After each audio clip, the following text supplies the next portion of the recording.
All right, we're going to jump right into the core ideas from Charles Duhigg's awesome book, The Power of Habit. We're going to look at the hidden scripts that are running our lives pretty much 24/7, and more importantly, figure out how we can actually rewrite them to take back control. So let me ask you something that you've probably experienced. Have you ever pulled into your driveway after driving home from work, and then you suddenly realize you don't remember the drive? Like at all? Not the turns, not the stoplights, nothing? It's a little weird, right? Well, that's your brain on autopilot. And that is the power of habit in action.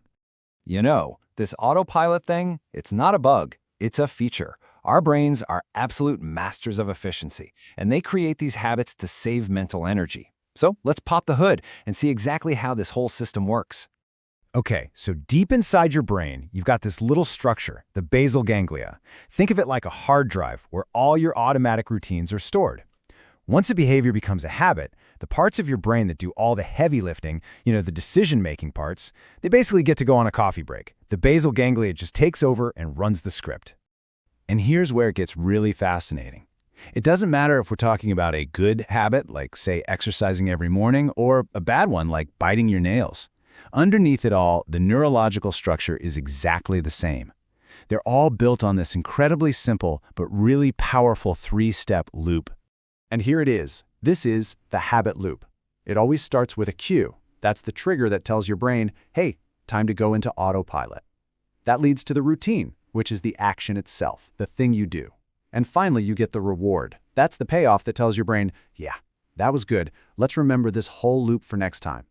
Cue, routine, reward. This simple little loop is the engine behind pretty much everything we do. But the real secret sauce here, the thing that makes this loop so sticky, is craving. Scientists figured this out with a monkey named Julio. Now, at first, his brain would light up with pleasure when he got his reward, which was a little bit of juice. But once the habit was locked in, get this, his brain started lighting up the second he saw the cue, before the juice even showed up. It's that anticipation, that deep neurological craving for the reward, that really cements a habit in place. So, if we're all just running on these powerful automatic loops, are we stuck? I mean, how do you possibly change something that's so hardwired? Well, it turns out the answer isn't to try and fight the loop.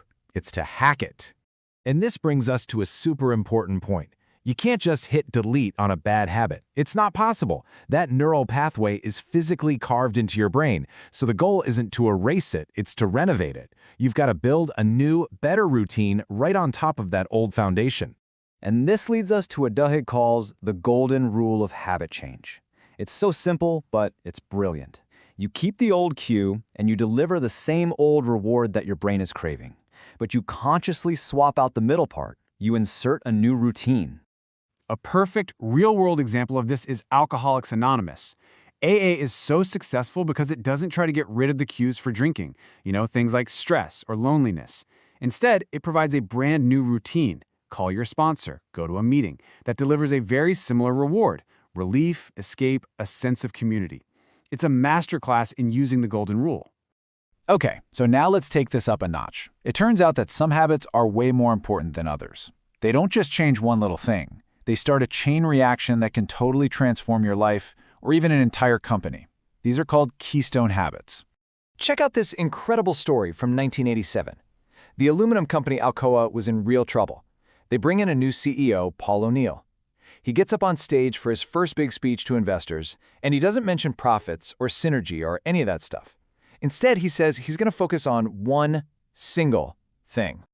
His one single obsessive goal was 0 worker injuries. That's it. Now, you can imagine, Wall Street totally freaked out. They thought the guy was nuts. How is focusing on safety going to fix the company's huge financial problems? But what happened next was absolutely staggering. By the time O'Neill left, Alcoa's market value was 5 times higher. Why? Because to get to 0 injuries, they had to create new habits that totally overhauled their communication systems, their manufacturing processes, everything. Focusing on that one keystone habit forced dozens of other positive changes, and profits just went through the roof. So that is the power of a keystone habit. It's that one small change that just starts this domino effect of other good habits. For us personally, a classic one is exercise. You start exercising, and pretty soon you find you're eating better, you're more productive at work, maybe you're even more patient with your family. It just ripples out. Now, Duhigg argues that maybe the most important keystone habit of all is willpower. But here's the catch, and this is critical. Willpower isn't some skill you just learn, it's a muscle. And just like any other muscle in your body, it gets tired the more you use it during the day. That's exactly why it's so much harder to say no to that ice cream at 10 p.m. than it is at 10 a.m. Your willpower is just exhausted. So if willpower is a muscle, how do you train it? Well, Starbucks actually figured this out on a massive corporate scale. They trained willpower as a habit. They gave their employees a pre-planned routine, the latte method, to use whenever a stressful cue happened, like a customer yelling at them. By having this automatic script to fall back on, employees didn't have to drain their limited willpower trying to figure out how to handle a tough situation. Okay, let's zoom out one last time. Because habits don't just run our individual lives. They are the secret scripts that shape entire societies, from what you buy at the grocery store to how revolutions get started. Let's talk about shopping, because our habits make us super predictable. Target famously figured out that when we go through big life events, like having a baby, our shopping habits become really flexible. So they built an algorithm that could analyze what you were buying, things like unscented lotion and certain supplements, to actually predict if you were pregnant and even guess your due date. They could then send you perfectly timed coupons and lock you in as a customer for years. And these social habits can even start movements. Think about Rosa Parks. Her act of defiance was so powerful not just because of what she did, but because of who she was. The movement started with the habits of friendship, her strong personal connections. Then it grew through the habits of community, the social pressure from her weaker ties, her acquaintances. And it was sustained when leaders like Martin Luther King Jr. gave people new habits, like nonviolent protest, that created a whole new sense of group identity. So this all brings us to a really big question, right? If so much of what we do is just automatic, these neurological loops firing off without us thinking, how much control do we actually have? Are we even responsible for our habits? Duhigg explores this through two fascinating legal cases. In one, a man killed his wife during a sleep terror episode, a totally unconscious act, and he was found not guilty. But in another case, a woman who was a compulsive gambler and bankrupted her family was held responsible.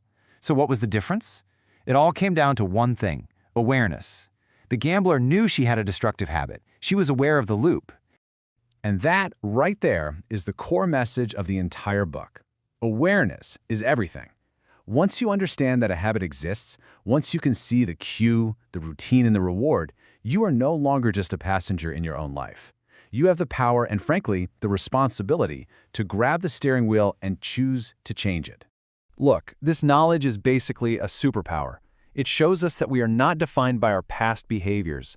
We can be the architects of our own routines. So the only real question I have left for you is this. Looking at the blueprint of your own life, what's the first routine that you're going to choose to rewrite?